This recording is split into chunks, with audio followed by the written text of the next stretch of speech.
ಎಲ್ರಿಗೂ ನಮಸ್ಕಾರ. ನಾನು ನಿಮ್ಮ ಅಡ್ವೊಕೇಟ್ ಜಯರಾಮೇಗೌಡ.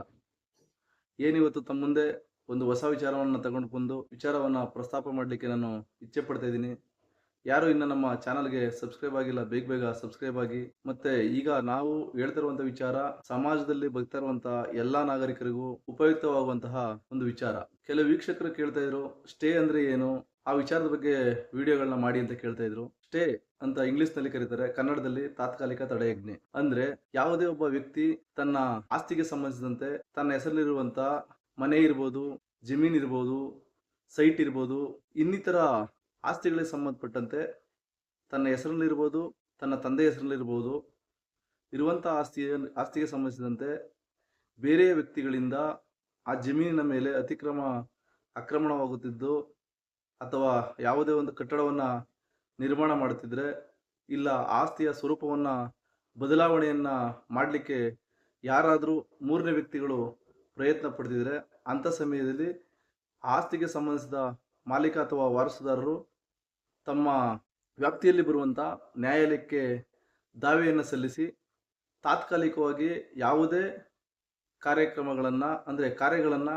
ಕಾರ್ಯಗತಗೊಳಿಸಬಾರದು ಅನ್ನೋ ವಿಚಾರವಾಗಿ ನ್ಯಾಯಾಲಯದಲ್ಲಿ ಆದೇಶವನ್ನ ಪಡೆಯುವಂಥದ್ದನ್ನು ನಾವು ತಾತ್ಕಾಲಿಕ ತಡೆಯಾಜ್ಞೆ ಅಂತ ಕರಿಬಹುದಾಗಿದೆ. ಸಂಕ್ಷಿಪ್ತವಾಗಿ ಹೇಳೋದಾದ್ರೆ, ಒಂದು ನ್ಯಾಯಾಲಯವು ಯಾವುದೇ ಒಂದು ಕಾರ್ಯವನ್ನು ಕಾರ್ಯಗತಗೊಳಿಸದಂತೆ ತಾತ್ಕಾಲಿಕವಾಗಿ ನೀಡುವ ಆದೇಶವನ್ನು ನಾವು ತಾತ್ಕಾಲಿಕ ತಡೆಯಾಜ್ಞೆ ಆದೇಶ ಅಂತ ಕರಿಬಹುದಾಗಿದೆ.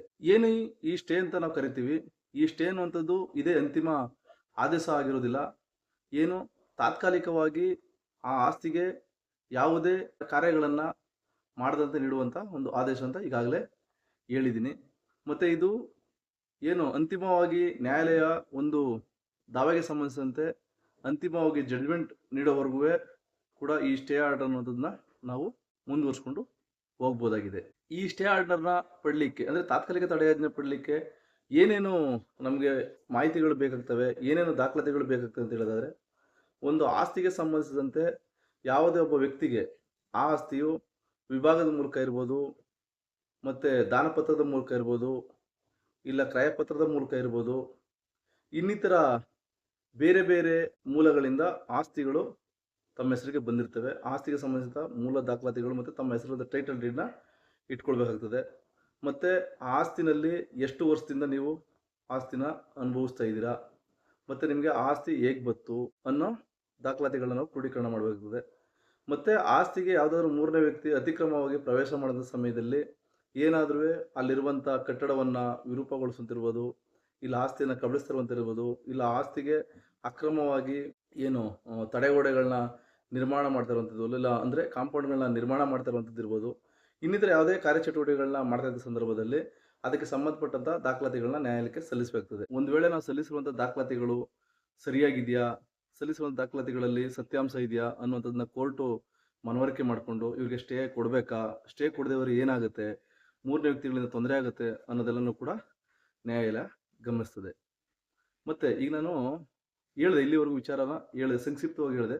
ಅಂದ್ರೆ ಇನ್ನೂ ಸಿಂಪಲ್ ಆಗಿ ಹೇಳೋದಾದ್ರೆ, ಯಾವುದೇ ಒಂದು ಆಸ್ತಿಗೆ ಸಂಬಂಧಿಸಿದಂತೆ ಮೂರನೇ ವ್ಯಕ್ತಿಗಳಿಂದ ನಮ್ಮ ಹೆಸರಲ್ಲಿರುವಂಥ ಆಸ್ತಿಗೆ ತೊಂದರೆ ಆಗಬಾರ್ದು, ಅದು ವಿರೂಪಗೊಳಿಸಬಾರ್ದು ಅನ್ನೋ ಕಾರಣದಿಂದ ನ್ಯಾಯಾಲಯವು ನೀಡುವಂಥ ಆದೇಶವನ್ನು ನಾವು ತಾತ್ಕಾಲಿಕ ತಡೆಯಾಜ್ಞೆ ಅಥವಾ ಸ್ಟೇ ಆರ್ಡರ್ ಅಂತ ನಾವು ಕರೀಬಹುದಾಗಿದೆ. ಏನು ಈ ಸ್ಟೇ ಆರ್ಡರ್ ಕೊಡ್ತಾರೆ, ಇದೇ ಅಂತಿಮ ಆದೇಶ ಆಗಿರೋದಿಲ್ಲ.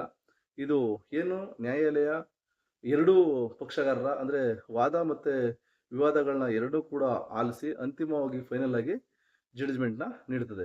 ಅಲ್ಲಿವರೆಗೂ ಯಾವುದೇ ರೀತಿ ತೊಂದರೆ ಆಗಬಾರ್ದು ಅನ್ನೋ ಕಾರಣದಿಂದ ನ್ಯಾಯಾಲಯ ಆದೇಶವನ್ನು ನೀಡಿ ತಾತ್ಕಾಲಿಕ ತಡೆಯಾಜ್ಞೆಯನ್ನ ನೀಡುತ್ತದೆ. ಏನು ಇಲ್ಲಿವರೆಗೂ ನಾನು ಹೇಳಿದಂಥ ವಿಚಾರ ಈ ಸಮಾಜದಲ್ಲಿ ಬದುಕ್ತಾ ಇರುವಂಥ ಎಲ್ಲ ನಾಗರಿಕರಿಗೂ ಉಪಯುಕ್ತವಾಗುವಂಥ ಒಂದು ಅತ್ಯುತ್ತಮ ಮಾಹಿತಿಯಾಗಿದೆ ಅಂತ ನಾನು ಭಾವಿಸ್ತಾ, ಏನು ನಾನು ಹೇಳಿರುವಂಥ ವಿಚಾರ ತಮಗೆ ಇಷ್ಟ ಆಗಿದ್ರೆ, ಈ ವಿಚಾರದಿಂದ ತಮಗೆ ಅನುಕೂಲ ಆಗ್ತದೆ, ನಮ್ಮ ಸುತ್ತಮುತ್ತಲಿನ ಜನತೆಗೂ ಕೂಡ ಅನುಕೂಲ ಆಗ್ತದೆ, ಸಮಾಜದಲ್ಲಿ ಏನಾದರೂ ಒಂದು ಬದಲಾವಣೆ ತರಬೇಕು ಅನ್ನೋದೇನು ತಮ್ಮ ಮನಸ್ಸಿಗೆ ಅನಿಸಿದ್ರೆ, ಈ ವಿಡಿಯೋನ ತಮಗೆ ಪರಿಚಯ ಇರುವಂಥವ್ರು ಎಲ್ಲರೂ ಕೂಡ ಈ ವಿಡಿಯೋನ ಶೇರ್ ಮಾಡಿ, ಈ ವಿಡಿಯೋಗೆ ಲೈಕ್ ಮಾಡಿ, ಮತ್ತು ಇನ್ನೂ ಯಾರು ಸಬ್ಸ್ಕ್ರೈಬ್ ಆಗಿಲ್ಲ ಅಂತ ಹೇಳಿದ್ರೆ ಆದಷ್ಟು ಬೇಗ ನಮ್ಮ ಚಾನಲ್ಗೆ ಸಬ್ಸ್ಕ್ರೈಬ್ ಆಗಿ ಅಂತ ಹೇಳ್ತೀನಿ. ನಿಮಗೆ ಸಬ್ಸ್ಕ್ರೈಬ್ ಆಗಿ ಅಂತ ಏನಕ್ಕೋಸ್ಕರ ಹೇಳ್ತೀನಿ ಅಂತ ಹೇಳೋದಾದ್ರೆ, ನಾವು ಹಾಕುವಂಥ ಏನು ಕಾನೂನಿಗೆ ಸಂಬಂಧಪಟ್ಟಂಥ ಮಾಹಿತಿ ಇರ್ಬೋದು, ಶಿಕ್ಷಣಕ್ಕೆ ಸಂಬಂಧಪಟ್ಟಂಥ ಮಾಹಿತಿ ಇರ್ಬೋದು, ಇನ್ನಿತರ ರಂಗಗಳಿಗೆ ಸಂಬಂಧಪಟ್ಟಂತ ವಿಚಾರಗಳನ್ನ ನಾವು ಯೂಟ್ಯೂಬ್ ಚಾನಲ್ ಅಪ್ಲೋಡ್ ಮಾಡ್ತಾ ಇದೀವಿ. ಆ ಎಲ್ಲ ಮಾಹಿತಿಗಳು ನಿಮಗೆ ಕ್ಷಣ ಮಾತ್ರದಲ್ಲಿ ಸಿಗಬೇಕು ಅಂತ ಇದ್ರೆ ನಮ್ಮ ಚಾನಲ್ಗೆ ನೀವು ಸಬ್ಸ್ಕ್ರೈಬ್ ಆಗಿ ಅಂತ ಹೇಳ್ತಾ ಇಂದಿನ ಸಂಚಿಕೆಯನ್ನ ಮುಕ್ತಾಯ ಮಾಡ್ತೀನಿ. ಮುಂದಿನ ಸಂಚಿಕೆಯಲ್ಲಿ ಮತ್ತೊಂದು ಹೊಸ ವಿಚಾರವನ್ನು ತೆಗೆದುಕೊಂಡು ತಮ್ಮ ಮುಂದೆ ಬರ್ತೀನಿ ಅಂತ ಹೇಳ್ದ ತಮ್ಮೆಲ್ಲರೂ ಕೂಡ ವಂದಿಸ್ತಾ ಇಂದಿನ ಸಂಚಿಕೆಯನ್ನ ಮುಕ್ತಾಯ ಮಾಡ್ತೀನಿ. ಎಲ್ರಿಗೂ ಮತ್ತೊಮ್ಮೆ ನಮಸ್ಕಾರ.